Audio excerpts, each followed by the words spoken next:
Hello guys, welcome back to my YouTube channel study planet by Arnab. So आज हम लोग class 10th exercise 8.1 का question number 11 है जो उसके पार्ट सॉल्व करेंगे इसमें। तो क्वेश्चन नंबर 11 हमारा क्या है, ट्रू फॉल्स है। तो देखिए क्या कहता है हमारा question number 11, state whether the following are true और false, justify your answer. So हमें बताना है कि हमारा स्टेटमेंट ट्रू है या फॉल्स है एंड हमें जस्टिफाई उसका आंसर जस्टिफाई करके देना है। सो देखिए हमारे ट्रू फॉल्स 5 ट्रू फॉल्स हैं। सो पहला ट्रू फॉल्स है the value of 10 is always less than 1, यानी जो हमारा पहला क्वेश्चन बोल रहा है the value of 10a is always 1, यानी जो 10a की वैल्यू होगी वो हमेशा 1 से कम होगी क्या। तो इसको हम आगे सॉल्व करेंगे। देखिए तो सेकंड पार्ट क्या है, sec a equal to 12/5 for some value of angle a।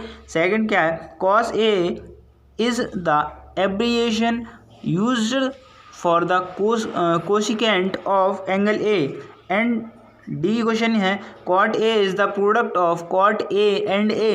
So next question last question है sin Q यानी sin theta equal to 4/3 for some angle Q। So इन सब के आंसर हम आगे देखेंगे। सो ये 5 क्वेश्चन है। तो चलिए स्टार्ट करते हैं 5 क्वेश्चन। नेक्स्ट पेज पर पहला क्वेश्चन देखेंगे। पहला क्वेश्चन हमारा क्या है, पहला क्वेश्चन है the value of 10a is always less than 1, यानी हमारा क्वेश्चन क्या कह रहा है, जो 10a की वैल्यू होगी 10a की वैल्यू होगी वो लेस देन यानी 1 से कम होगी हमेशा, यानी 1 की वैल्यू हमेशा ज़्यादा होगी। क्या ऐसा हो सकता है। सो हम लोग देखेंगे, हम लोगों ने टेबल पढ़ रखी है। तो 1045 है, 1030, 1060। सो हम लोग इनकी वैल्यू देखेंगे। 1045 की वैल्यू कितनी होती है 1, 1060 की वैल्यू कितनी होती है 1030 की वैल्यू होगी √3 एंड 1060 की वैल्यू होगी 1/√3। सो हम लोग यहाँ से देखेंगे कि 10 के लिए क्या कह रहा है statement, the value of 10a always less than, यानी 1 से कम होगा हमेशा। तो हम लोग यहाँ से देख सकते हैं कि 10 अगर a की जगह पे हम 45 को लेते हैं तो 10a की वैल्यू हमारी कितनी आएगी 1 आएगी, तो 1 के इक्वल आएगी। ठीक है, उसके बाद देखेंगे 10a की जगह अगर हम 30 लें तो 30 लेंगे तो कितना आएगा √3 इक्वल √3 क्या होगा, बड़ा होगा किससे 1 से, एंड 60 लेंगे अगर a की जगह पे तो कितना आएगा 1/√3, यानी ये छोटा होगा किससे। तो ये 3 कंडीशन बनेंगी 10a के लिए कि या तो 10 का मान 1 के बराबर हो सकता है, या 10 से बड़ा भी हो सकता है, या 10 से छोटा भी हो सकता है। तो ये हमारी स्टेटमेंट है वो कैसी होगी, गलत होगी, यानी फॉल्स। सो हम लोग इसको लिख लेंगे फॉल्स, बिकॉज 10a की जो वैल्यू है वो 1 से बड़ी भी हो सकती है और 1 से छोटी भी हो सकती है। सो इसका आंसर हो गया फॉल्स। सो अब नेक्स्ट क्वेश्चन देखेंगे।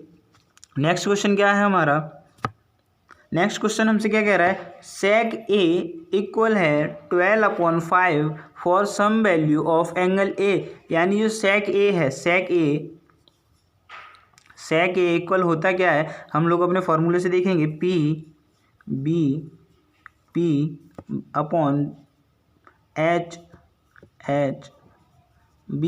सो देखेंगे sin cos tan and cot sec हमारा कहाँ आया H/B। So sec equal to क्या होता है H/B। सो हमारा sec कितना है यहाँ पे 12/5। सो हम लोगों को देखना है sec इक्वल टू कितना हो गया 12/5। सो अब देखेंगे आगे 12/5, तो यहाँ से देखेंगे हाइपोटेन्यूस कितना हो गया 12। सो हम एक ट्राइंगल ड्रॉ करेंगे। तो सबसे बड़ी लेंथ क्या हो गई यहाँ पे, जैसे A B and C। So AC कितना हो गया 12 एंड बेस कितना हो गया 5। सो यहाँ हाइपोटेनियस क्या होता है, सबसे बड़ी लेंथ किसी भी ट्राइंगल में सबसे बड़ी लेंथ क्या होती है हाइपोटेनियस। सो हम लोगों का क्वेश्चन ये कैसा हो जाएगा ट्रू, क्योंकि सबसे बड़ी लेंथ क्या है हाइपोटेनियस। सो हम लोग इसका अगर जस्टिफाई करेंगे तो हम लिख सकते हैं कि जिसकी यह ट्रू है क्योंकि इसकी सबसे बड़ी भुजा जो है लेंथ है वो हाइपोटेनियस है, इसलिए ये हमारा स्टेटमेंट है वो कैसा है ट्रू। सो उम्मीद करता हूँ आप लोगों को यहाँ तक समझ में आया होगा। सो नेक्स्ट पार्ट देखेंगे इसका। नेक्स्ट पार्ट क्या है इसका, इसके नेक्स्ट पार्ट में हमसे बोला है cos a is the abbreviation used for the cosecant of angle a। So cosecant of यानी cos a है उसका फुल फॉर्म, यानी एब्रीविएशन बोलते हैं फुल फॉर्म को, तो cos a का फुल फॉर्म कोशिकेंट a होता है या नहीं। तो हम लोगों को देखना है कि कोशिकेंट किसका होगा, कोशिकेंट होगा कोशेक का, कोशिकेंट होता है कोशेक का शॉर्ट फॉर्म।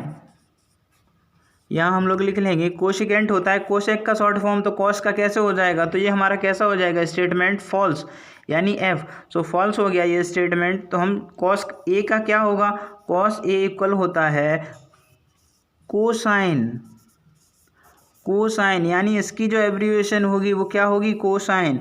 सो हम हमारा स्टेटमेंट कैसा हो गया, फॉल्स हो गया। सो हम इसके अगर जस्टिफाई में लिखेंगे तो लिख सकते हैं कि कोशिकेंट होता है कोशेक का, इसलिए ये हमारा स्टेटमेंट दिया हुआ स्टेटमेंट फॉल्स है। सो देख लें आप लोग। अब नेक्स्ट पार्ट पे चलते हैं। इसके नेक्स्ट पार्ट क्या है, नेक्स्ट पार्ट देखेंगे इस क्वेश्चन का। नेक्स्ट पार्ट है cot A is the product of cot and A, यानी हमसे क्वेश्चन क्या कह रहा है, ये कॉट ए है, कॉट ए वो इक्वल है किसके, कॉट इंटू ए के। सो आप लोगों को सभी को पता है कि अगर ऐसे करके लिखा हुआ है कॉट इंटू ए तो इसका मतलब कुछ और हुआ, और ये कॉट ए लिखा है इसका मतलब कुछ और हुआ। तो यहाँ से क्या मतलब हुआ, जो ए है वो क्या है, बेस वैल्यू है, यानी यहाँ से जैसे किसी हम लेते हैं कोई भी एंगल तो वो क्या होता है, जैसे ए यहाँ है तो ये क्या हुआ, बेस हुआ।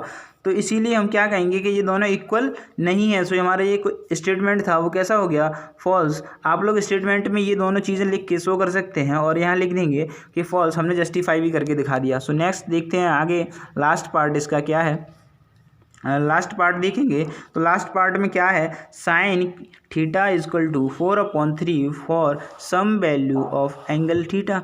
सो अब यहाँ से हम लोग देखेंगे कि साइन इक्वल क्या होगा, साइन थीटा इक्वल क्या होगा, P/H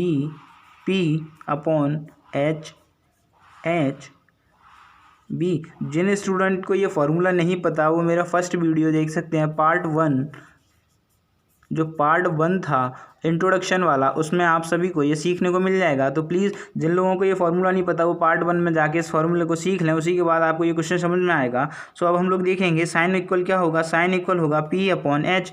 सो P/H, तो साइन इक्वल क्या हो गया, P/H, तो इजक्वल टू 4/3, यानी यहाँ से हम लोगों को क्या दिख रहा है कि परपेंडिकुलर 4 है, हाइपोटेनियस 3 है। तो आप लोग मुझे बताइए क्या कभी किसी भी ट्राइंगल में हाइपोटेनियस छोटा हो सकता है क्या अदर साइड से। तो यहाँ परपेंडिकुलर को 4 बता रहा है और हाइपोटेनियस को 3, तो ये स्टेटमेंट तो वैसे ही गलत हो गया। तो हम यहाँ क्या लिख देंगे, फॉल्स। तो जब फॉल्स लिख देंगे इसका जस्टिफाई कैसे होगा, तो हम लिख सकते हैं कि किसी भी ट्रायंगल में हाइपोटेनियस दोनों साइड से हमेशा बड़ा होता है, किंतु हमारे दिए हुए स्टेटमेंट में परपेंडिकुलर को बड़ा बताया गया है, इसलिए हमारा स्टेटमेंट गलत हो गया। सो हम लोगों ने इसके सारे पार्ट कंप्लीट कर लिए हैं। सो मैं आशा करता हूं कि आप लोगों को पांचों पार्ट समझ में आए होंगे। ट्रू फॉल्स थे, वेरी इजी थे। सो उम्मीद करता हूं कि आप लोग इस वीडियो को 100 लाइक तक पहुंचाएंगे, और जो लोग मेरे यूट्यूब चैनल पर नए विजिट कर रहे हैं उन सभी से मैं रिक्वेस्ट करूंगा कि प्लीज़ सब्सक्राइब बटन को दबाएं, प्रेस द बेल आइकन, ताकि आपको नेक्स्ट वीडियो का नोटिफिकेशन सबसे पहले मिल सके। सो आज का वीडियो यहीं ख़त्म करते हैं।